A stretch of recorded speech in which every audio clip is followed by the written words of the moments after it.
하나님 말씀 사도행전 14장 19절에서 28절입니다.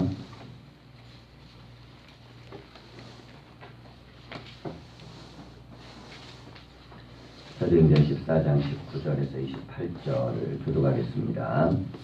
유대인들이 안디옥과 이고니온에서 와서 무리를 충동하니 그들이 돌로 바울을 쳐서 죽은 줄로 알고 시외로 끌어내치니라. 그들이 일어섰을 때 바울이 일어나 그 성에 들어갔다가 이튿날 바나바와 함께 에베소로 가서 복음을 그 성에서 전하여 많은 사람을 제자로 삼고 루스드라와 이고니온과 안디옥으로 돌아가서 제자들의 마음을 굳게 하여 이 믿음에 머물러 있으라 권하고 또 우리가 하나님의 나라에 들어가려면 마음을 하나님께 구해야 할 것이라 하고 각 교회에서 장로들을 택하여 금식 기도하며 그들이 믿는 주께 그들을 의탁하고 비시디아 가운데로 지나서 밤빌리아에 이르러 말씀을 버가에서 전하고 아달리아로 내려가서 거기서 배 타고 안디옥에 이르니 이곳은 두 사도가 이룬 그 일을 위하여 전에 하나님의 은혜에 부탁하던 곳이라. 그들이 이르러 교회를 모아 하나님이 함께 행하신 모든 일과 이방인들에게 믿음의 문을 여신 것을 보고하고 저희들과 함께 오래 있으니라. 아멘. 인사하겠습니다. 말씀 안에 복된 하루가 되십시오. 예, 오늘도 여전히 이 바울과 바나바는 이 복음의 사역을 증거하고 있는데요. 이 사역 가운데 굉장한 핍박이 있었습니다. 그래서 유대인들이 안디옥과 이고니온에 와서 무리를 충동하였다 그랬어요. 먼 곳에서까지 그들을 핍박하기 위해 와서 바울을 돌로 쳤는데요. 쳐서 죽은 줄 알고 시외로 끌어내치니라 그랬습니다. 죽을 만큼 맞았다는 뜻이죠. 실제로 죽었다고 생각하고 이제 밖으로 끌어낸 것입니다. 사실 이게 한 구절이지만 이 사람의 어떤 고통과 이 괴로움을 생각하면 이것은 엄청난 환난이고 견딜 수 없는 아픔이었을 것입니다. 자, 그랬는데 제자들이 둘러섰을 때 바울이 일어나 그 성에 들어갔다가 이튿날 바나바와 함께 더베로 가서 그랬어요. 자, 근데 죽은 줄 알았는데 죽지는 않았죠. 그리고 일어났는데 사실은 이렇게 돌에 맞고 쓰러졌으면 많은 날을 치료의 과정을 좀 거쳐야 되는데 그렇게 안 하고 바로 일어났습니다. 그리고 나서 다시금 더베로 가서 거기에서 또 복음을 그 성에서 전하여 그랬어요. 이게 뭐 바울이라는 사람은 굉장한 이 의지를 가지고 있는 것을 우리가 볼 수 있죠. 맞아 죽은 것처럼 보이는 사람이 일어나서 그 상태에서 가서 또 복음을 전한 겁니다. 자, 그래서 많은 사람을 제자로 삼고 루스드라와 이고니온과 안디옥으로 돌아가서 그랬습니다. 자, 우리가요 영혼을 사랑하고 정말 그리스도의 복음을 증거해야 된다라는 원리는 이렇게 이해하시면 됩니다. 이제 한국 교회가 굉장히 많이 약해졌다는 얘기를 많이 하죠. 그 이유 중에 하나가 뭐냐면 이 신앙인들이 대부분 이제 모태 신앙인이 많아졌습니다. 근데 이 모태 신앙인들은 대부분 신앙에 있어서 부모가 믿었던 믿음의 환경 속에 자라기 때문에 말하자면 이게 뭐 비닐하우스에 있는 뭐 이렇게 안에서 자라는 채소나 꽃이거나 뭐 이제 집에 있는 집에서 기르는 그런 뭐 이렇게 난초 같은 그런 경향이 있어요. 온도와 습도가 다 맞습니다. 그래가지고 무엇이 없냐면 이 야성이라는 게 이제 없기 때문에 이 야성이란 환경 속으로 들어가는 것 자체를 두려워합니다. 그래서 이제 모태 신앙자들이 정말 다른 것들은 다 돼요. 근데 유일하게 못하는 게 뭐냐면 복음을 전하는 것을 못합니다. 다른 건 뭐 모태 신앙 안에서 이루어진 것들이잖아요. 대부분 이제 교육이 예배하는 거요, 뭐 기도하는 거, 교회에서 뭐 이게 훈련 받는 거 이런 것들은 어렸을 때 다 됩니다. 그런데 믿지 않는 자들에게 복음을 증거하고 그들에게 말씀을 증거하는 것들을 굉장히 힘들어합니다. 왜 힘들어하냐면 그 환경이 나에게 부딪혔을 때 이걸 견뎌내지 못하는 거예요. 그리고 이 환경이 부딪히는 것이 또 나에게 얼마나 의미 있는가도 잘 이렇게 해석을 잘 못해냅니다. 근데 이걸 어떻게 생각하시면 되냐면, 자, 내가 이제 누군가를 뭐 어린아이 하나를 전도했든 어떤 뭐 학생 하나가 교회 왔든 이 아이가 내 집에 있는 우리 집 아이라고 생각하면 생각과 입장이 좀 달라져요. 그러니까 우리 집에 있는 아이는 예배를 하루만 안 드려도 막 이러면 안 되지 막 그런 생각이 들잖아요. 그런데 예를 들어서 대부분 아이들이 뭐 이렇게 불신앙의 가정에서 전도가 돼서 왔어요. 근데 그런 마음이 우리 안에 들지 않는다면 그 굉장히 교회가 굉장히 심각해진 것입니다. 자, 근데 이런 심각함은 교회가 다들 지금 처해 있는 위기입니다. 무엇이냐면 생명과 영혼에 대한 마음이 그렇게 이렇게 이제 뭐 강력하게 일어나지 않는 거예요. 굉장히 둔해진 것이죠.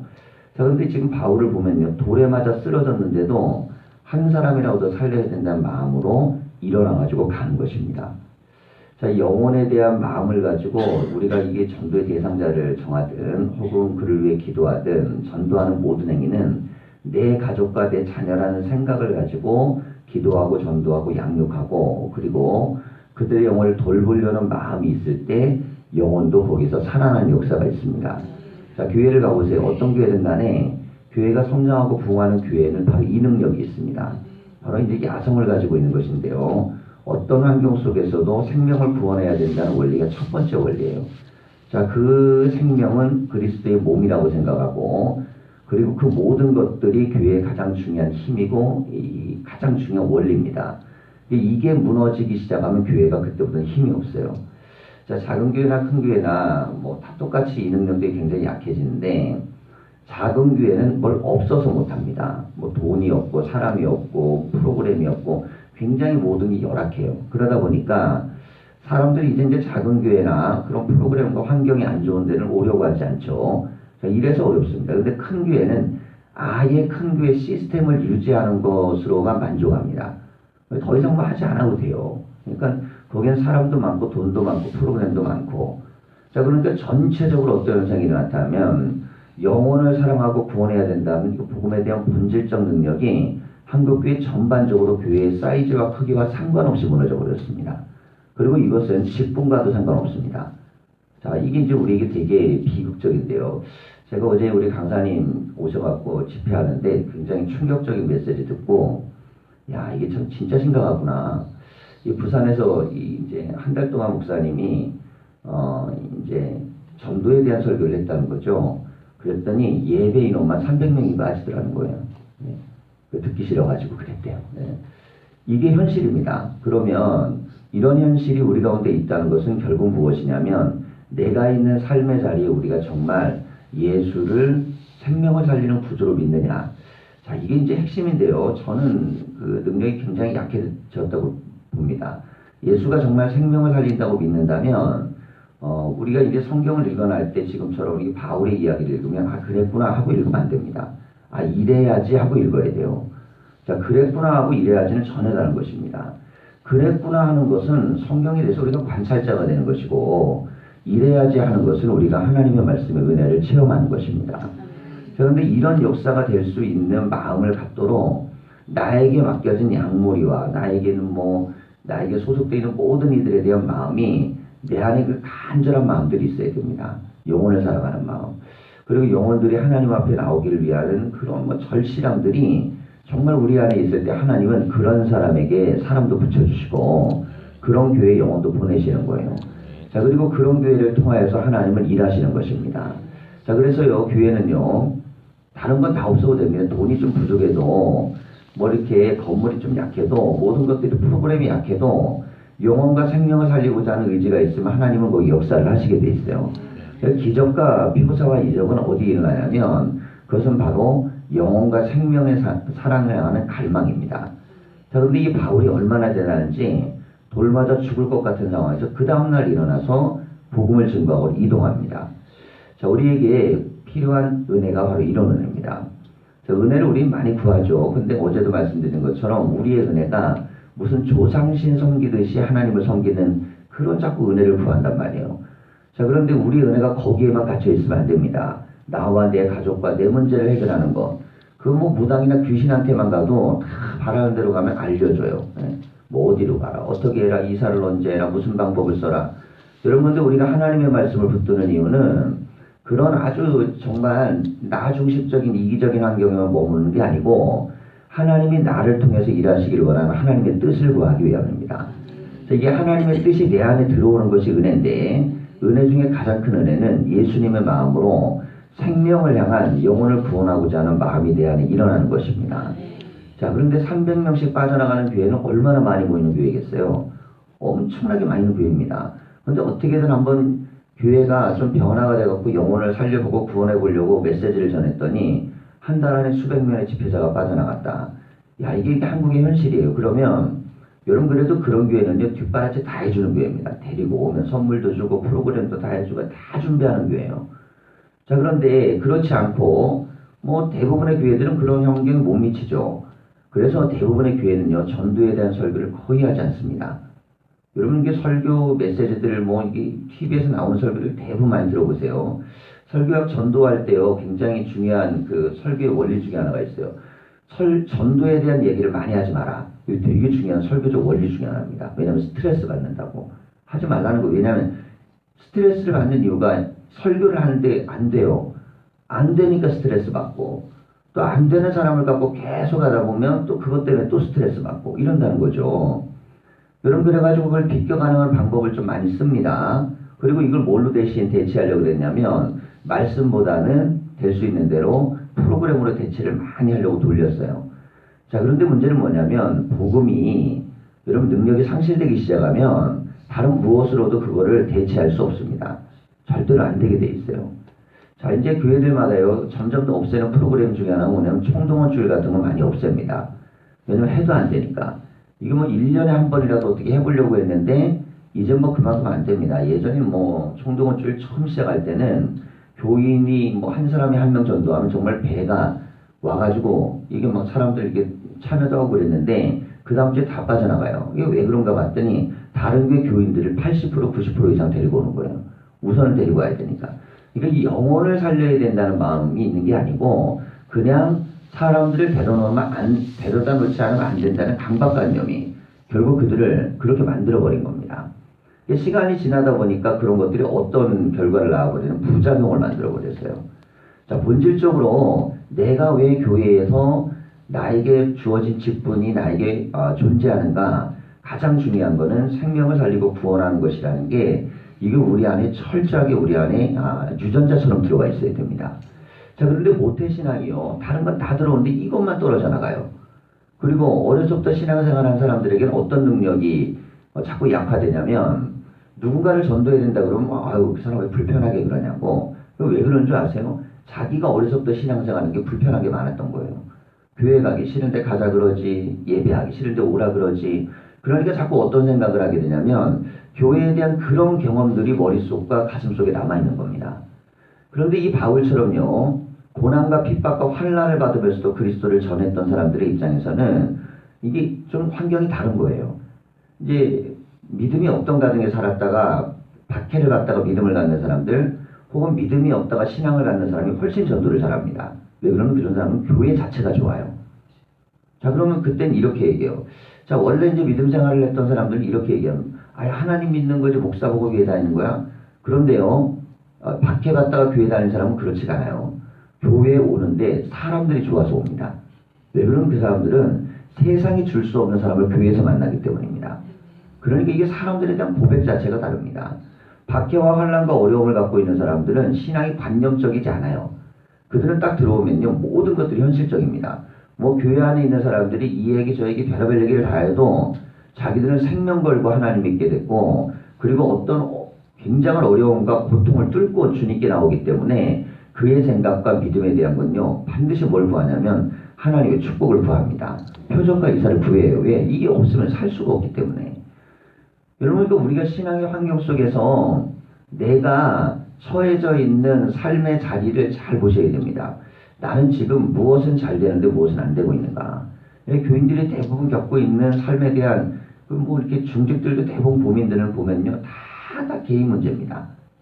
그리고 생명과 영혼을 사랑해야 되고 그 영혼을 구원하기 위한 마음과 갈증의 문제가 내 영혼의 중요한 갈등이거나 혹은 교인들이 만났을 때 가장 중요한 대화거리거나 그것이 내 삶의 문제거리가 될 수 있느냐, 이게 되지 않고 있다 그러면 교회는 죽어가고 있는 것입니다. 자, 그런데 많은 교회들이 이 한계를 뛰어넘지 못해요.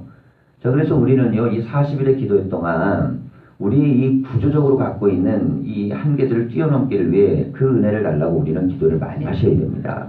하나님이 우리 안에 주시고자 하는 마음, 바로 내 맞아 죽어가면서도 그 다음날 복음을 전하기 위해서 갔던 이 바울 같은 그런 은혜입니다. 이런 은혜가 교회 안에 들어오면 그 교회는 영적인 파워가 생깁니다. 삶의 문제가 뭐 아무리 파도처럼 거세도요, 그래도 그런 거 다 이깁니다. 아니, 돌 맞아가면서도 나갔는데 뭐 이렇게 생각하면 견딜 수 있는 거예요. 어떤 환난 속에서도 주님이 나와 함께하면 이기는 거지. 자, 이런 생각을 가지고 갈 수 있습니다. 자, 이런 마음과 상황, 이것이 바로 진정한 그리스도인들이 가야 될 믿음의 자세입니다. 자, 그리고 나서 복음을 그 성에서 전하여 많은 사람을 제자로 삼고 그랬어요. 돌 맞아 죽을 정도까지 하면서도 복음을 전하니까요, 하나님이 사람을 붙여주시는 거예요. 그러니 그들에게 영광이 나타났습니다. 루스드라와 이고니온과 안디옥으로 돌아가서 제자들의 마음을 굳게 하여, 바울이 돌 맞아 죽을 지경까지 갔다고 했으니까 당연히 이제 그 소문이 퍼졌겠죠. 그러면 흔들립니다. 사람은요, 지도자가 흔들리면 교회는 흔들리게 돼 있어요. 교회는 목사가 흔들리면 반드시 흔들립니다.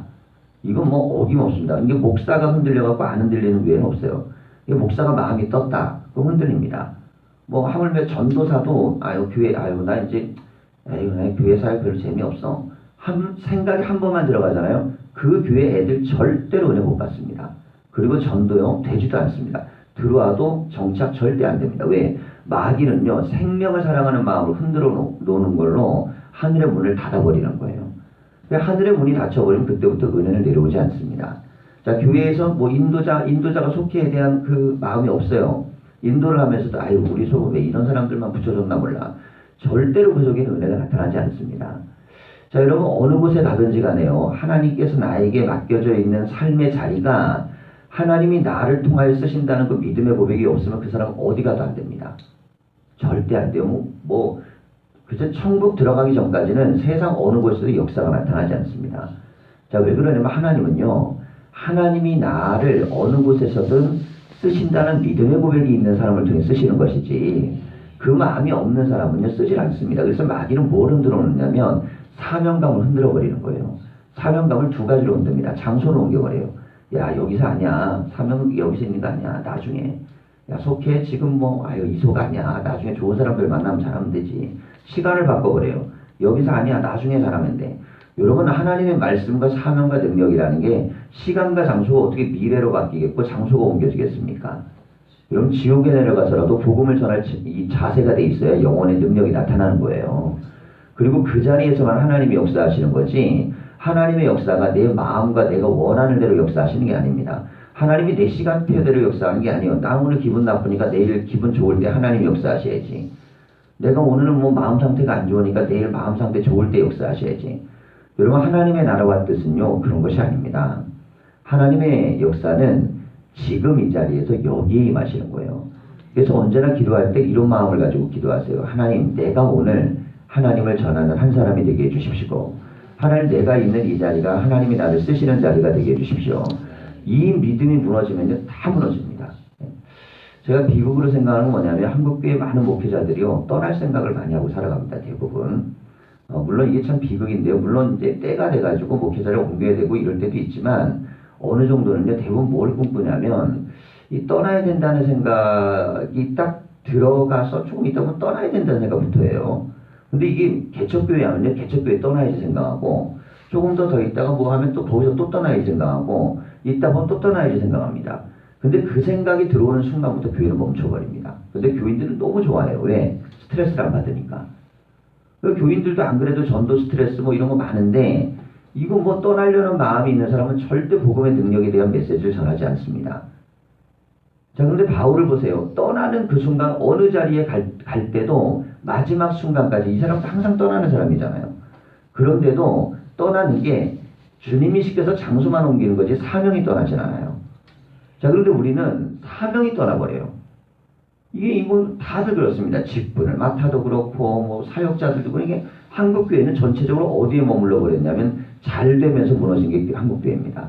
한국교회가 이렇게 예배당 짓고요, 교회 좋아지고요, 그리고 세습하기 시작하고요, 이렇게 되면서 교회가 무너지기 시작했어요. 왜 그러냐면 더 좋은 자리, 더 나은 자리가 있다고 착각을 하는 거예요. 자, 그래서 이게 개척에서 죽도록 노력하고 애쓴 부모들이요, 자기 자식에게 교회를 물려주지 못해갖고 안달복달을 냅니다. 아니 그럼 자기도 하나님이 역사하셔서 이게 바닥 붙어갔으면 자기 자식을 그렇게 길러야 될 거 아닙니까? 그래야 하나님 역사할 거 아니에요. 그런데 그 길을 가긴 싫은 거예요. 여러분 이건 잘못된 거죠. 이건 죄입니다, 죄. 근데 그런 죄를 우리 위에부터 밑바닥까지 다 짚고 삽니다. 하나님의 교회를 무너뜨리는 힘은 전부 다 어디에 있냐면 복음의 야성을 무너뜨리고 그냥 내가 누리고 싶은 거예요. 교회 때문에. 교회를 통해 이걸 좀 누리고 싶고 교회를 통해 이걸 누리고 싶고.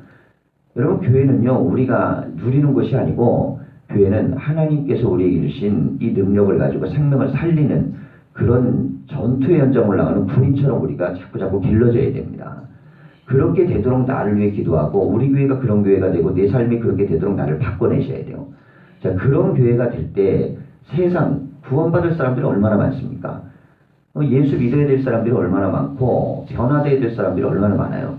그런데 교회는 점점 더 그 힘을 잃어갑니다. 그 자리에 안주하고 편안하고 좋아지고 싶은 것이죠. 우리가 믿음으로 하나님 앞에 나아갈 때는 내가 있는 이 자리는 하나님이 나를 불러 세우셨다는 소명이 있어야 됩니다. 주님이 나를 부르셨다. 콜링이 있어야 돼요. 나를 세우셔서 이 자리에서 나를 쓰신다는 콜링이 아니고 교회는 다 사람이 세우고 사람이 만들고 사람이 하는 거지. 그게 바로 불신앙이에요. 사람이 만들었다고 생각하는 순간 교회는 무너지는 겁니다. 여러분 설령 예를 들어갖고 교회에서 직분을 세울 때 그냥 남들이 보기에 저분은요 믿음도 없는데 세워졌어요. 남들이 다 그래도 자기 자신은 그렇게 생각하면 안 돼요. 자기는 난 하나님이 세우셨다. 난 하나님이 나를 쓰신다. 여러분 이 바울을 보세요. 뭐라고 하면 자칭 사도 그래요. 자기를. 나는 자칭 사도다. 남들은 인정 아무것도 안 해도 난 사도다. 그러는 거예요. 여러분 이 표현이 얼마나 대단한 표현인지 모릅니다. 사도는 원래 예수님과 같이 제자의 생활을 했던 사람을 사도라고 하거든요. 그러니까 바울은 사도가 될 수 없어요. 그런데 바울은 뭐라고 하면 나는 사도다 그래요. 스스로가. 왜? 남들이 인정하라면 나는 주님이 나를 부르셨기 때문에 콜링 의식이 있는 겁니다. 주님이 나를 여기 부르셨고 나를 여기 쓰신다는 거예요. 근데 뭐라고 하면 나는 이방인의 사도다 그랬어요. 이방인의. 남들이 안 가려는데 난 거기 간다는 거예요. 남들이 싫어하는 건 난 거기 있다는 겁니다. 남들이 매맞아 죽을 거 난 그 자리에 있다는 겁니다. 주님이 나를 그렇게 부르셨다는 거예요. 그래서 오늘 말씀하잖아요. 복음을 전할 때 고난을 함께 받는 것이 당연한 것이라고 얘기합니다. 자, 그렇게 오히려 권면을 해요. 그러면서 우리가 하나님의 나라에 들어가려면 많은 환난을 겪어야 할 것이라 그랬습니다. 자기가 고통당하는 걸 긍정적으로 해서 그랬어요. 매맞아 죽어가면서 이건 하나님의 뜻이라 그랬습니다. 여러분 우리가 지금 있는 현실을 비관한다는 것 이건요 정말 마귀가 그냥 흔드는 거예요. 흔들리는 것밖에 안 되는 거예요.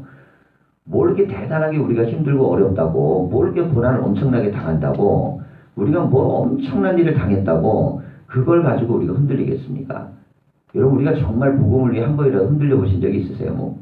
복음 전하다가 매맞아보고 질질 끌려다녀보고 욕먹어보고 비난당해보고 그래가지고 내가 좀 흔들림을 당했다? 그럼 안쓰럽기라도 하죠. 그런데 우리가 뭘 이렇게 대단한 걸 갖고 사실 고통당합니까? 우리는 전부 다 그냥 내 개인의 일상을 가지고 고통당합니다. 여러분들 개인의 일상에 문제가 없는 사람은 아무도 없습니다. 바울이라고 삶의 일상에 문제가 없어서 복음 전하는 자가 된 게 아닙니다. 여러분 우리의 삶이 복음으로 강해지면 일상의 문제는요 그냥 하나님이 이건 해결해 주셔야 되는 영역이 되어버리는 거예요. 그리고 우리는 주를 위해 살고자 하는 것입니다. 자, 그래서 주를 위하여 살고자 하는 마음을 가질 때는 환난은 당연히 닥칩니다. 어려운 거죠. 그래서 이런 거예요. 이렇게 안 되는 얘기를 우리가 많이 하잖아요. 이 사람은 이래서 안 되고요. 저 사람은 저래서 안 되고요. 여러분 안 되는 이유는 그 사람에게 있는 게 아니라 나에게 있는 것일 수 있어요. 내가 안 되니까 그 사람 못 바꾸는 거예요. 그럼 내가 기도하고 내가 절실하고 내가 나아가고 그렇게 하면 생명을 구원하는 능력은 하나님이 우리에게 부어주시는 것입니다. 자, 지금 이 자리에서 이 바울을 보십시오. 매맞아 죽으면서도 전도를 하고 교인을 권면하고 능력이 나타나니까 하나님께서 그를 통하여서 교회를 이제 든든하게 세우는 지도자의 반열에 올려주셨어요. 그래서 23절 이하 보면 각 교회에서 장로들을 택하여 금식 기도하여 그들이 믿는 주께 그들을 위탁하고 비시디아로 가운데로 지나서 밤빌리아에 이르러 말씀을 보가해서 전하고 이탈리아로 내려가서 자, 모든 것들이 보면 항상 바울은 떠나죠. 떠나는 사람입니다. 그런데 이렇게 지금 이 자리가 만족하지 않아서 떠나는 게 아니에요. 이 자리에 대해서 불만이 있어 떠나는 게 아닙니다. 자기에게 주어져 있는 모든 사명을 다하고 하나님이 부르시는 것에 또 가는 거예요. 여러분, 우리의 삶의 자리는요, 이런 소명을 가지고 있는 자리가 되어져야 됩니다. 나에게 맡겨져 있는 지금 현재, 나에게 맡겨져 있는 지금의 사명, 이것은 하나님이 나에게 내 삶과 인생을 통하여 주어진 가장 소중하고 귀한 것이 맡겨졌다는 그런 삶의 자리에 그대한 고백이 있어야 돼요. 야, 나 같은 죄인도 하나님이 쓰셔서 이런 직분을 주시고 이렇게 쓰시는구나. 이런 것이 없이 교회가 자꾸 사람으로 채워지니까 이 교회가 형편없어지는 겁니다. 그런 사람들이 지도자가 되니까 교회는요, 힘이 없어지는 거예요. 그들이 교회 안에서 영향력을 발휘하기 시작하니까 교회는요, 허물어지기 시작하는 것입니다. 여러분, 우리가요, 교회가 교회다워지려면, 그러면 우리의 삶의 자리, 주님이 부르시는 콜링이 언제나 있어야 됩니다. 그런 믿음과 고백을 가지고 내 자리는, 야, 이건 하나님이 나에게 주신 자리지. 그래서 이게 내려주는 바로 그 순간까지, 난 천국 가는 그 순간까지 내 사명을 감당해야지. 자, 교회에서 나에게 맡겨진 직분이 있습니다. 아이고, 이거 언제 내가 그만두나. 여러분, 이게 언제 그만두나, 이게 뭘 그렇게 대단하고 어려운 일이라고 언제 그만둡니까? 매 맞아 죽는 일 안 시키잖아요, 교회에서. 여러분, 우리는요, 우리에게 맡겨진 모든 일을 생각할 때는 하나님이 나에게 맡겨준 것에 대한 감격이 있으셔야 돼요. 나를 세워주시고 나를 쓰시고 인도해 주시는 하나님에 대한 감격. 아무리 작은 일에도 내가 주를 위하여 하는 일이면 감사가 있어야 됩니다. 쓰고 있다는 것에 대한 감사가 있어야 돼요. 쓰임받고 있다는 것. 아니, 뭐 누워있으면 쓰임받을 수 있겠어요. 여러분, 우리가 나이가 들어가지고 할 수 없을 만큼 환경이 정말 그렇게 됐다면 뭘 할 수 있겠습니까? 그래도 내가 기도할 수 있고 전도할 수 있고 하나님 앞에 쓸 수 있는 거, 그 상태에 있다는 걸 감사하면서 우리는 고백이 있어야 돼요. 바울에게는 이 능력이 있었기 때문에 성경에 기록된 인물이 되는 것입니다. 우리가 믿음으로 오늘도 하나님 앞에 나갑니다. 오늘 말씀을 통해서 이 바울과 바나바는 가는 곳곳마다 교회를 안정시키고 그리고 하나님의 일을 감당해요. 그러면서 27, 28을 보면 그들이 이르러 교회를 모아 하나님이 함께 행하신 모든 일과 이방인들에게 믿음의 문을 여신 것을 보고하고 제자들과 함께 오래 있으니라 그랬습니다. 자, 어느 정도 이제 예수를 믿고 예수의 은혜를 경험하면요, 이제는 내 인생의 목표가 어린아이처럼 젖병 물고 다니는 시절의 믿음을 좀 뛰어넘어야 됩니다. 나이가 들면 젖병은 떼야죠. 안 그렇겠습니까? 그런데 맨날 젖병을 무는 믿음만 가지고 있으면 안 돼요. 우리의 삶의 기도의 수준이 달라져야 되고 우리의 믿음의 예배하는 자세가 좀 달라져야 됩니다. 자, 이건 바로 이제는 우리의 삶의 예배의 자세는 하나님 나를 쓰십시오. 그럼 어디서 써야 될까? 교회 밖에서 쓰셔야 돼요.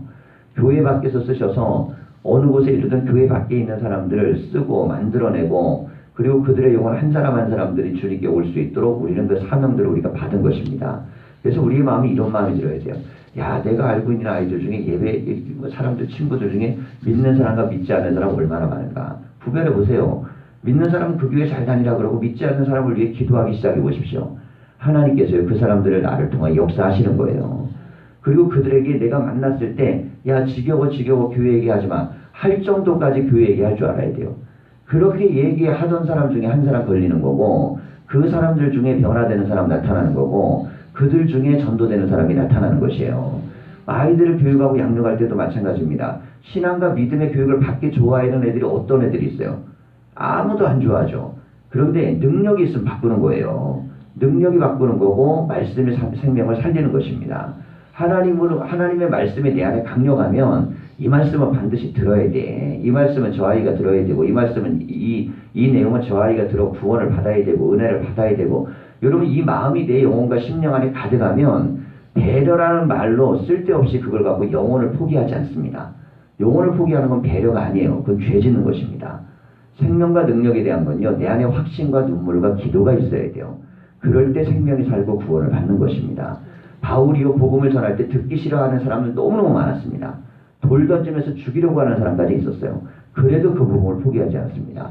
여러분, 우리가 복음을 전할 때는 남들이 어떻게 반응하느냐가 아니고 내가 정말 내 안에서 그것을 믿느냐를 확인해야 됩니다. 그리고 내 믿음을 갖고 정말 절실함으로 나는 전하고 있는가.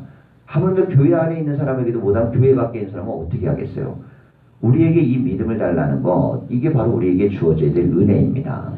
오늘 우리 이 새벽에 하나님 앞에 기도할 때 하나님 우리에게도 생명을 구원하는 복음의 은혜를 주시고 십자가와 부활에 대한 믿음이 대하는 용서 좀 치르는 은혜를 이 바울처럼 주십시오. 우리에게 이 고백이 다 일어날 수 있기를 간절히 축원합니다. 기도하겠습니다.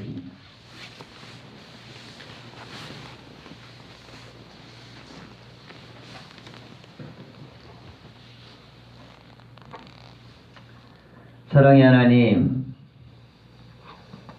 교회가 점점 생명을 사랑하고 구원하는 능력들을 잃어버리고, 하나님, 그러면서 우리가 점점 더 우리 영적인 능력들이 작아지자 교회는 더 이상 기도의 응답들도 나타나지 않고 기사와 표적도 사라지고, 이제는 우리가 교회 건물에 혹은 교회 프로그램에, 교회 직분에 매달려 하나님 신앙생활을 하고 있습니다. 생명을 살리는 야성이 사라지고 영혼을 사랑하는 마음들이 무너져버리고, 하나님의 복음의 역사가 내 안에서 용서주는 은혜가 작아지면서 우리는 복음의 능력을 갖고 기도하며 생명을 살리기 위한 간절함과 절실함을 가지고 하나님께 나아갔던 믿음의 세대들이 한국교회에서 점점 더 사라져가고 있습니다. 하나님, 이제 우리에게 바울이 경험했던 그 하나님에 대한 은혜, 돌마다 죽어가면서도 그리스도를 전하고 싶은 그 삶의 자리, 그리고 예수 그리스도를 증거하기 위하여 순간순간 삶의 모든 것들이 정해졌던 그 은혜가 우리에게도 일어나게 하여 주시옵소서. 그리하여 은혜교회 안에 하나님 생명을 살리고자 하는 마음이 일어나게 하여 주시고, 영혼을 향한 갈망들이 일어날 수 있도록 인도하여 주시옵소서. 프로그램을 행하지 아니하게 하시고 시간 정하고 행하지 아니하게 하시고, 우리는 가는 곳곳마다 기도하게 하여 주시며 저들의 심령을 향하여 복음을 증거하게 하여 주시옵소서. 그리하여 영혼이 살아나고 구원받고 변화되는 은혜가 하나님 우리 가운데 풍성하게 일어날 수 있도록 인도하시고, 하나님의 교회를 찾아오는 많은 아이들이 있습니다. 이들이 복음을 듣게 하여 주시고, 이들이 아버지 하나님 데려오기도 힘든 교회인데 하나님, 오는 많은 아이들이 이곳에서 예수를 영접하고 복음을 듣고 진정으로 하나님을 만나는 역사가 있을 수 있도록 우리가 내 자식과 하나님 내 형제처럼 저들을 위하며 기도하는 절실함이 우리 가운데 일어나게 하여 주시옵소서. 그리하여 생명을 살리고자 하는 마음이 우리 가운데 깊게 일어나게 하시고, 하나님 마저 죽는 심정으로도 복음을 전하는 그런 은혜로운 마음들이 일어나는 교회가 되게 하소서. 한 사람 한 사람의 영혼들을 살리는 믿음과 능력과 역사가 우리 가운데 일어나게 하여 주시옵소서. 그리하여 교회는 아버지 하나님 생명을 살리는 교회가 되게 하시고 구원의 역사가 일어나는 제단이 되게 하여 주시옵소서. 예수님의 이름으로 기도하였습니다. 아멘.